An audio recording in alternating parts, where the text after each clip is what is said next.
大家好，歡迎嚟到全康養生屋呢個頻道，我係 Cindy。咁啊，依家講下咧，現代人咧個依家嘅社會生活習慣同埋呢個因為工作嘅問題，依家好多後生已經有即係話30零40歲已經有嗰啲3高4高啦嚇，包括即係尿酸高啦，即係糖尿病、血壓高。糖尿病、血壓高，仲有呢個血脂高，仲有嗰個尿酸高，呢4高，依家已經好多人已經有㗎啦。咁咩原因造成？就呢啲大家都知啦，一個凍嘢啦，一個捱夜啦，即係唔係捱夜係有啲人咧特登夜晚黑唔瞓覺嘅，搞到夜一夜咧2、3點都唔瞓。咁個肝咧，佢夜晚黑要製造一啲新鮮嘅血液，你要休息個肝先可以製造新鮮血液㗎喎。如果你唔休息個肝咧，佢冇辦法製造新鮮嘅血液。當佢要瞓覺嘅時候，你唔俾佢瞓覺，成晚咧搞到夜一夜都唔瞓，咁佢咪製造唔到新啲嘅血液，即係冇新嘅細胞出現。咁你個人咪會成日都會好攰啊，或者係新陳代謝慢啊，好多痛症就嚟啊，好多嗰啲3高啊、4高啊就嚟啦。咁食嘢咧又乜嘢都食嚇，生冷魚生依家最好啦，係咪啦？魚生啲魚生咧其實即係講真。啲魚生咧乾唔乾淨，我唔夠膽講下，就好有冇細菌我亦唔知，但係我就建議我啲客人咧就最好唔好食咁多魚生。魚生裏邊始終你話有冇細菌，呢啲食咗就會有啲人食得會肚屙嘅，係咪先？有啲客人咧就咁嘅情況，佢有4高啦，有啲3高啦，有個太太，佢咧係咩原因咧？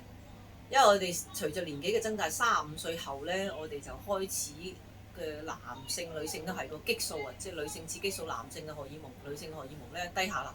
低下咧，我哋嘅骨質咧就會慢慢流失，我哋好多方面嘅嘢都開始流失。特別係女性，如果去到55歲，即係嗰個50歲到55歲呢個之間咧，即係月經停咗之後啊，即係嗰個叫更年期啊，嗰個骨質流失更加快。骨質流失快咧，你又冇補充喎，係咪啦？就開始骨質就疏鬆，骨質疏鬆你有好多問題出現，真係打個一黐都會斷骨㗎，唔係講笑。有好多人咧唔注意啦，又唔注意保暖啦嚇，繼續食凍嘢、生冷嘢啦，咪繼續惡化落去。有啲客咧痛到膝頭哥瞓唔着覺，要自殺咁滯，即係有抑鬱症啊，痛到好辛苦，令呢度痛嗰度痛。後尾嚟我店鋪咧就睇好咗，睇好咗咧，咁佢好咗啦，咁自己又要保養啦，係咪？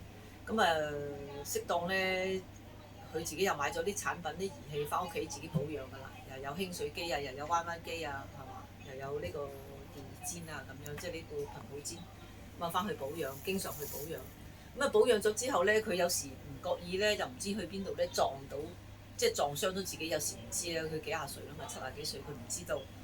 隻大髀咧突然之間又瘀咗喎，佢自己都唔知道。突然之間有一日痛咧，佢先知道原來嗰度瘀咗。我嚟睇嘅時候，幫佢手法治療一下之後咧，佢就會有啲淤血出嚟啊，捽到有淤血出嚟，要幫佢做治療啦。做咗治療幾日之後咧，佢又好翻啦。即係所以咧，我哋人體咧就係佢不斷咁會退化不斷會有好多問題出現。咁我哋自己真係要自身要。最緊要首先自己唔好飲凍嘢先，唔好食生冷嘢先，呢個係最大前提。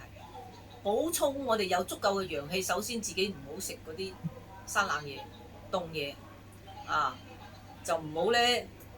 即係依家天時雖然唔係好凍啊，但係都要注意保暖。一早一晚咧都係凍㗎，啲啲關節啊各方面咧要注意保暖，唔好成日着短衫短褲瞓覺，又冷到膝頭哥咧。後生就唔覺，老咗就好多問題㗎啦嚇。老咗就係冇人幫你嘅，即係痛到咧你即係生不如死嗰種痛法㗎，腰心腰肺啊嗰種痛。所以希望大家即係朋友一定要注意保暖，呢個係最基本嘅，即係最基本嘅要求就係咁樣再落實啲多啲嘅要求咧，下次再講今日講到呢度先，好多謝，拜拜。